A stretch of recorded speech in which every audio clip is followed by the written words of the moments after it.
Assalamualaikum warahmatullahi wabarakatuh. Alhamdulillah, salatu wassalamu ala rasulillah, amma ba'd. Kaum muslimin yang dirahmati Allah subhanahu wa ta'ala, Ustadz Salman Ali kembali tampil di sebuah channel YouTube membahas hasil debat beliau selama ini dengan pihak Aswaja. Aswaja ini tanda kutip ya. Ada Ustadz Abu Syafiq, Ustadz Engku, Ustadz Wanji dan lain sebagainya. Banyak sudah mereka yang mengaku Aswaja yang pernah berdebat dengan Ustadz Salman Ali. Dan Ustadz Salman Ali mengatakan di dalam setiap acara debat, pihak dari lawan ini selalu tidak menguasai materi. Dan tidak pernah ada keinginan untuk mencari kebenaran ketika diadakan forum debat. Dan hal ini berbeda dengan Ustadz Salman Ali yang benar-benar mempersiapkan materi. Karena memang forum debat itu adalah forum yang sangat sensitif. Sehingga berbahaya apabila tidak menguasai materi. Karena bisa jadi ketika tidak menguasai materi, yang benar akan terlihat salah dan sebaliknya, yang salah akan terlihat benar. Karena tidak menguasai materi. Dan kemudian seharusnya setelah debat dilaksanakan, ada ketentuan. Yang kalah hujah ini merujuk kepada hujah yang kuat. Bukan ketika kalah debat, kalah hujah, selesai debat, mengeluarkan hujah diklaim sebagai kebenaran di luar forum. Dan ini yang terjadi dan selalu terjadi. Ada sahabat-sahabat tanya, suruh komen sikit pasal debat baru ni. Saya sebenarnya tak adalah berminat sangat nak komen sebab kebiasaannya setiap kali saya terlibat dalam mana-mana debat, saya abaikan je lah selepas tu. Apa yang berlaku di situ je lah. Sama ada orang terima ataupun orang tak terima, terpulang. Sebab berbincang dekat luar ni tak habis. Semua orang akan bagi pandangan, dia takkan selesai pun. Jadi biasanya saya tak ulas pun. Dan saya jarang nak menulis tentang tu. Cuma bila kita duduk di sini dan kebetulan tajuk ni dan juga perdebatan baru ni, ataupun diskusi ilmiah baru ni antara saya dengan ARG tu panjang, 5 jam lebih. Tiba masa debat yang kedua ni.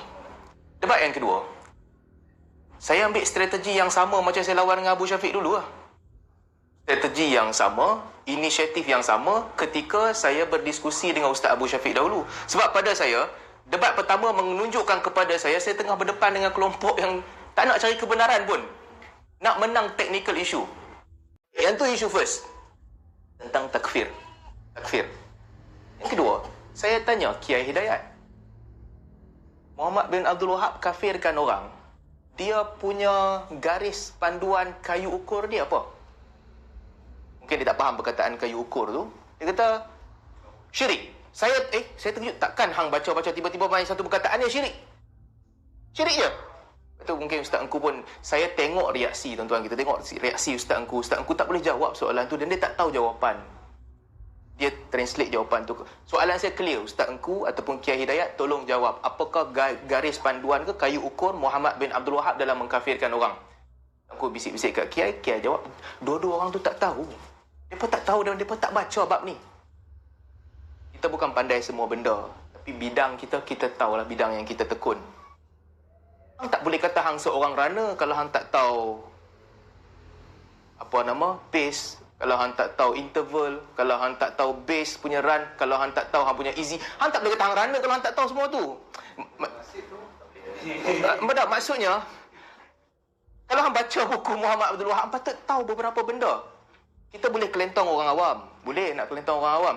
Tapi kalau 5-6 orang yang share spesifik knowledge tentang satu bidang, mereka tahu orang ke-6 kalau masuk sembang, hang tak tahu ni.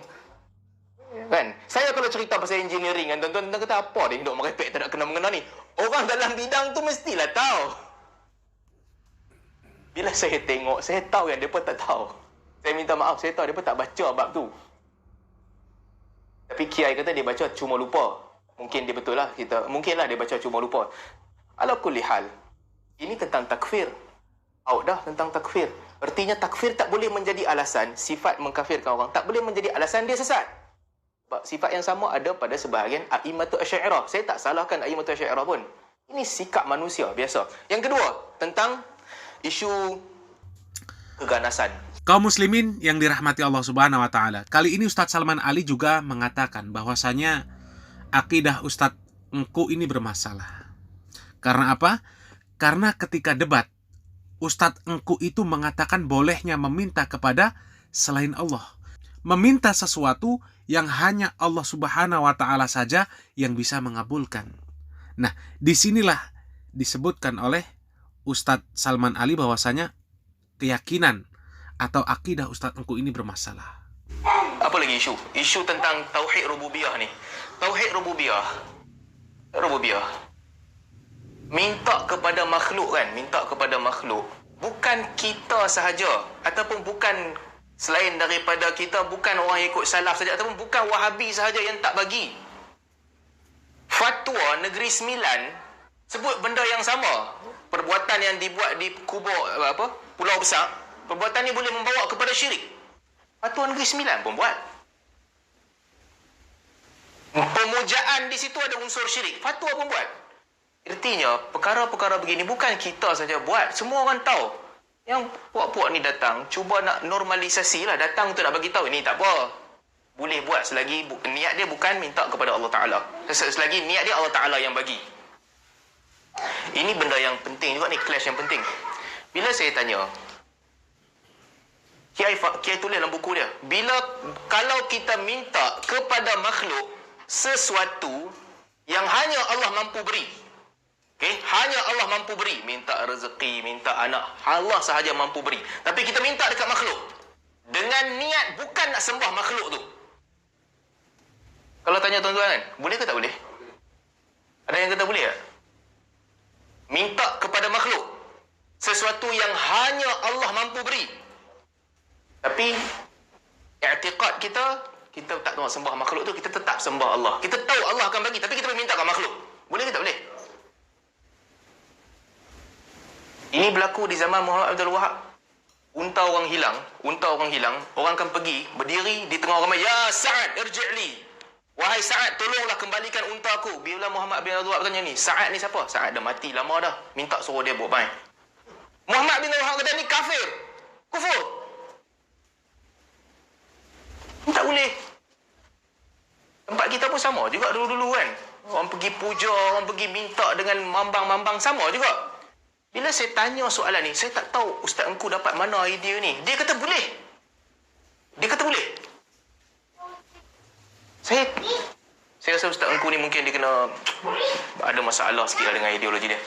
Kiai tulis dalam buku dia, adapun meminta sesuatu yang hanya Allah mampu beri kepada makhluk dalam keadaan dia bukan niat untuk menyembah makhluk. Di sini kami sepakat dengan Wahabi. Kiai Hidayat kata tak boleh. Kiai kata tak boleh. Ustaz Engku kata boleh. Walaupun Kiai kata bukan syirik, Ustaz Engku kata boleh. Saya tanya, ni clash ni nak buat macam mana? Ustaz Engku pula kata, maksud Kiai dalam buku dia, sekian. Buku tu dia tulis, bukan hang tulis. Kita pun tak tahu.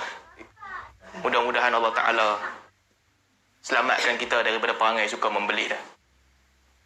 Perangai ni tak tahu dia akan membawa ke mana. Punya susah nak mengaku salah. Punya susah nak mengaku, ya. Lepas tu dah lama lepas tu. Walaupun kami berbeza dalam bab ni, baru nak mengaku berbeza. Saya cuba berlaku baiklah. Saya ulang soalan. Saya bagi ruang explain. Walaupun explanation tu nak selamatkan diri. Bukan clash. Clear. Dua pandangan yang berbeza. Itu tentang minta kepada makhluk, tauhid rububiyah.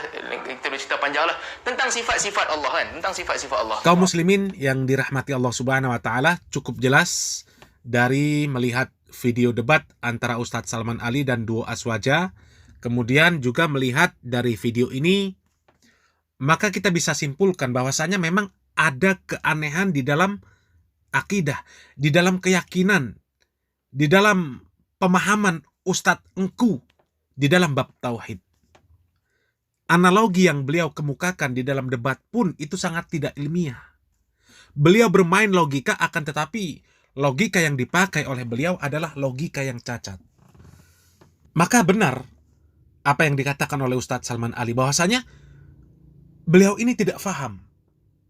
Beliau memahami apabila dikatakan syirik ketika meminta kepada makhluk, yang makhluk tersebut tidak bisa memenuhi permintaan, karena memang hanya Allah Subhanahu wa Ta'ala yang bisa memenuhi permintaan tersebut, maka meminta kepada orang yang orang tersebut tidak bisa memenuhi permintaan tersebut, maka dikatakan syirik.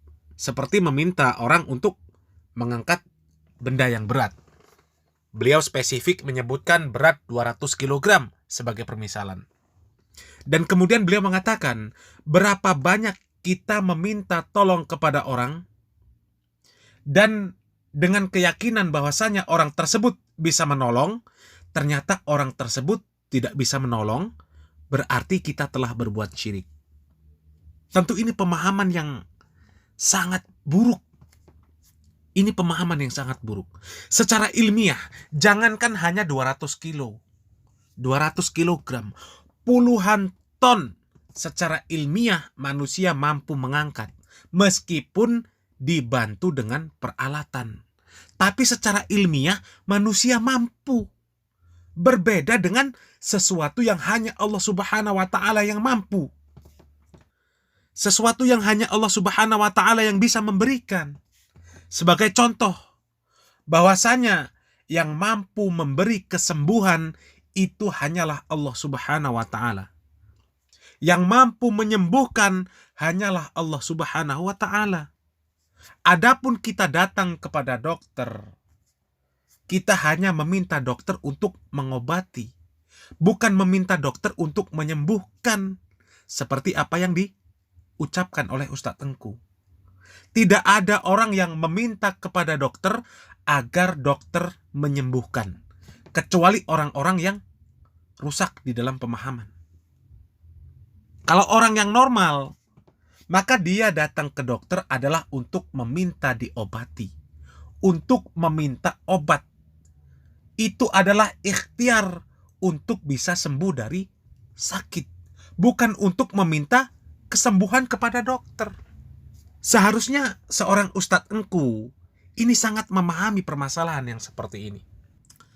Akan tetapi, apalah daya, kita tidak mengetahui apa yang ada di dalam pikiran beliau, Ustadz Engku Ahmad Fazil. Kita hanya bisa berdoa seperti apa yang diucapkan oleh Ustadz Salman Ali, semoga kita dijauhkan dari sifat yang suka berbelit-belit. Dan juga kita berdoa semoga Allah Subhanahu wa Ta'ala memudahkan hati kita untuk menerima kebenaran. Semoga bermanfaat. Barakallahu fikum. Wassalamualaikum warahmatullahi wabarakatuh.